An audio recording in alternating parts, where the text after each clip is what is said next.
이제 전세계약갱신 청구권이 주택임대차보호법에 도입된 지 한 2년, 3년 정도 됐는데 법률에 이제 해당 권리가 생긴 지 얼마 되지 않았기 때문에 그래서 이 부분을 좀 잘 체크하지 않으시면 좀 손해를 이제 보게 될 수가 있다.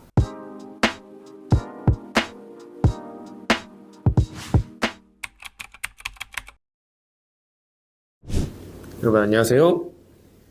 제시의 파트너스 정종욱 변호사입니다. 저는 이제 대한변호사협회에 공식 등록된 부동산 전문 변호사고요. 비교적 최근에 유튜브 채널 시작하게 됐는데 유튜브 채널에서는 이제 부동산 임대차와 관련된 유용한 법률 정보들을 여러분들에게 제공해드리고 있습니다. 저희가 이제 했던 사건 중에서 좀 이제 중요한 내용들만 정리해서 알려드리고 있는데요.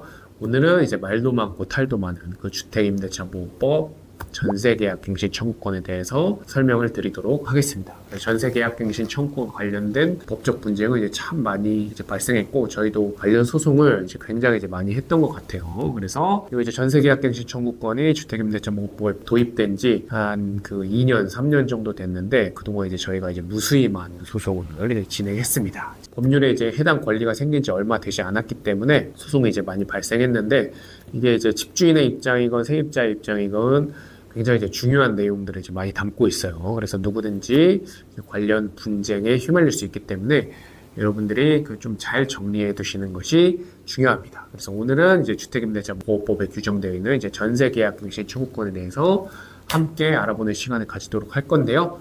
먼저 그러면 이제 주택임대차보호법에 규정된 이제 전세계약갱신 청구권이 뭐냐?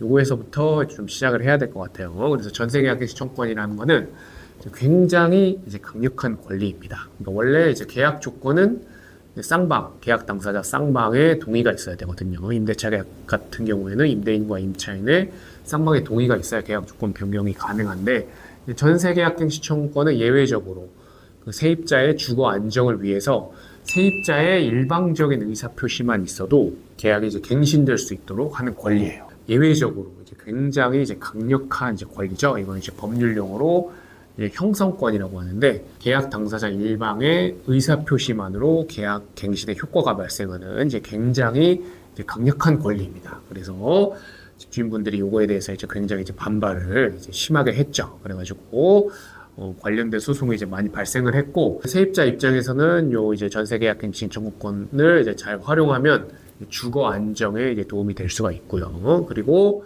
집주인 입장에서는 요거를 좀 이제 잘못 이해하고 계시면 손해가 좀 이제 클 수가 있어요. 집주인과 세입자 모두 요거에 대해서 좀 잘 체크를 하고 계셔야 손해를 이제 보지 않을 수 있습니다. 그래서 이제 굉장히 중요한 권리이기 때문에 정리가 필요한데요.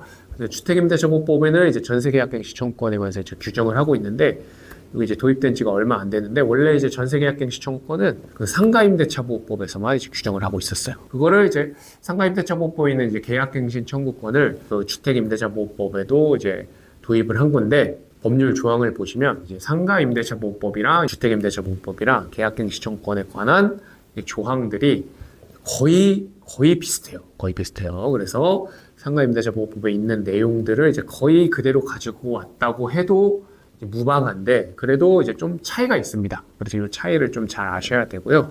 그래서 이제 주택임대차, 이제 전세계약이라는 좀 이제 특징을 고려해서 약간 이제 입법자들이 우리 국회의원분들이 변형을 한 것이 있는데 그거를 좀 이제 잘 체크해 주시는 것이 좋다. 그래서 주택임대차보호법 계약갱신 청구권에 관해서 이제 중요한 부분들이 저희가 이제 3가지로 정리해서 이제 말씀을 드릴 건데요. 첫 번째는 계약갱신 청구권을 행사하기 위해서는 이제 법에 정해진 기간이 있습니다. 주택임대차보호법은 그 임대차 계약 종료 6개월에서 2개월 전까지 그 전세 계약갱신 청구권을 행사해야 한다고 규정을 이제 하고 있어요. 그래서 이 기간 좀 잘 체크를 하셔야 되고요. 그래서 이제 세입자분들은 이제 전세계약갱신 청구권 이제 행사한 증거를 좀 이제 남겨두셔야 되는데 형식은 상관없습니다. 전화 통화, 문자 메시지, 카카오톡 뭐 내용 증명 이제 다 상관없는데 중요한 거는 전세계약갱신 행사했다는 이제 의사표시가 요 이제 법이 정한 기간 내에 임대인한테 이제 도달되었다는 사실이 좀 이제 입증이 돼야 돼요. 나중에 소송 발생하면. 그래가지고 그 이제 증거들을 좀 잘 모아두시는 것이 좋습니다.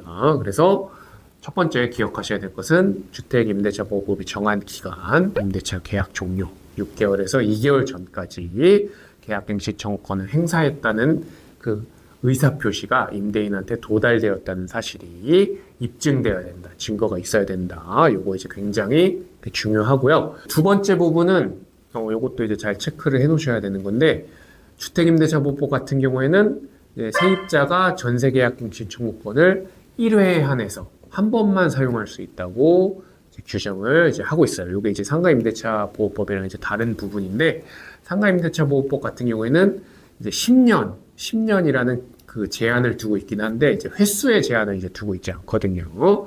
그래가지고 상가는 이제 10년의 기간 안에서 임차인이 이제 횟수의 제한 없이 계약갱신 청구권을 이제 행사할 수 있는데, 주택임대차보호법 같은 경우에는 1회에 한해서만 이제 행사할 수 있도록 규정을 하고 있습니다. 그래서 이 통상적인 임대차 계약 기간이 2년인데, 그래서 이제 한 번 사용하면 2년 플러스 2년으로 4년이라는 기간을 이제 안정적으로 이제 보장을 받을 수가 있게 되는 거죠. 근데 여기서 좀 이제 임대인분들이 이제 주의하셔야 되는 게, 그 주택임대차보호법에 또 이제 묵시적 갱신이라는 제도가 있거든요. 그거는 이제 아까 말씀드린 임대차 계약 종료 6개월에서 2개월 전까지 뭐 이제 계약의 갱신, 그리고 이제 종료에 관해서 임대인과 임차인 쌍방이 아무 얘기하지 않으면 같은 조건으로 임대차 계약이 이제 갱신되는 게 있어요. 근데 이제 임대인분들이 주의하셔야 되는 게, 묵시적으로 갱신됐어도 세입자가 전세계약 갱신 청구권을 이제 행사한 적이 없으면 그래도 이제 또 이제 행사할 수가 있습니다. 그래서 예컨대 우리가 이제 최초 계약 2년 했는데 이제 서로 아무 말 안 해서 묵시적 갱신됐다. 그러면 이제 2년 플러스 2년 되죠. 근데 또 이제 묵시적으로 갱신된 요 이제 4년쯤에 또 세입자가 이제 계약갱신 청구권 또 이제 행사할 수가 있는 거예요. 그래서 요 부분을 임대인분들이 좀 잘 체크하지 않으시면 좀 손해를 이제 보게 될 수가 있다라는 부분을 주의를 하셔야 되고요. 이제 전세계약갱신 청구권 행사하면 또 임대료 상승률도 5% 이내로 제한되기 때문에 요거는 이제 임대인분들이 좀 잘 체크하셔야 되는 부분이 있어요. 이거 이제 굉장히 중요합니다. 그래서 두 번째 사항도 여러분들이 좀 잘 기억을 하셔야 되고, 그리고 이제 마지막 세 번째는 이게 이제 상가임대차보호법과 다른 점인데, 그 이제 임차인이 계약갱신 청구권 행사에도 주택임대차보호법 같은 경우에는 집주인이 실거주하는 경우에 적법하게 이제 계약의 갱신을 이제 거절할 수 있도록 이제 규정을 해놨습니다. 요건 이제 계약 그 법 만들어졌을 때 임대인분들이 워낙 반발을 많이 하셔가지고 요걸 이제 넣어놓은 건데, 요게 이제 상가랑 이제 다른 점이에요. 상가는 이제 임대인이 자기가 사용한다 하더라도 이제 계약갱신 요구 거절 못하는데, 그 주택이라는 특성을 고려해서 주택임대차보호법 같은 경우에는 임대인 혹은 이제 임대인의 가족, 직계존비속이 이제 실거주하는 경우에 계약의 갱신을 이제 거절할 수 있도록 했어요. 이게 이제 굉장히 이제 많은 문제를 이제 불러일으켰는데, 이제 법률 초창기에는 임대인분들이 좀 이제 일부 임대인분들이 그때 좀 이제 부동산 상승기여서 실거주한다고 이제 거짓말 한 다음에 새로운 세입자 들이는 경우가 이제 많았거든요. 이런 경우에는 주의하셔야 되는 게, 임대인분들이 이제 손해배상 책임 부담하게 되실 수도 있습니다. 그래서 주택임대차보호법 같은 경우에는 허위 실거주로 세입자의 이제 계약갱신 청구권 무력화시킨 다음에 상승된 가격으로 새로운 임차인 들이게 되면 손해배상 책임 부담하는 것으로 규정하고 있어요. 저희 사무실에서 이 관련 사건 이제 되게 많이 했는데, 손해배상 금액이 의외로 큰 경우가 이제 많이 있어요. 그래서 이거 좀 주의를 하셔야 되고요. 새롭게 들인 세입자하고 체결한 임대차 계약의 이제 보증금 월세 액수랑 기존 임대차 계약의 이제 보증금 월세 액수랑 차이가 많이 나면 날수록 손해배상 금액이 상승하는 구조로 되어 있기 때문에 의외로 이제 손해배상 금액 세게 맞는 경우가 이제 많이 있습니다. 그래서 요거는 이제 임대인 분들은 주의를 하셔야 되고, 세입자분들도 이제 집주인 선생님 말 믿고 이제 퇴거를 했는데 새로운 세입자 들였다 이러면은 손해배상 청구의 이제 대상이 되니까, 요건 이제 법이 보장하는 권리니까 적극적으로 소송을 진행을 하셔가지고 권리를 회복하시는 게 좋을 수가 있어요. 그래서 세 번째는 또 이거 중요한데, 정리를 하면 이제 실거주를 이유로 계약갱신을 이제 적법하게 거절할 수 있는데,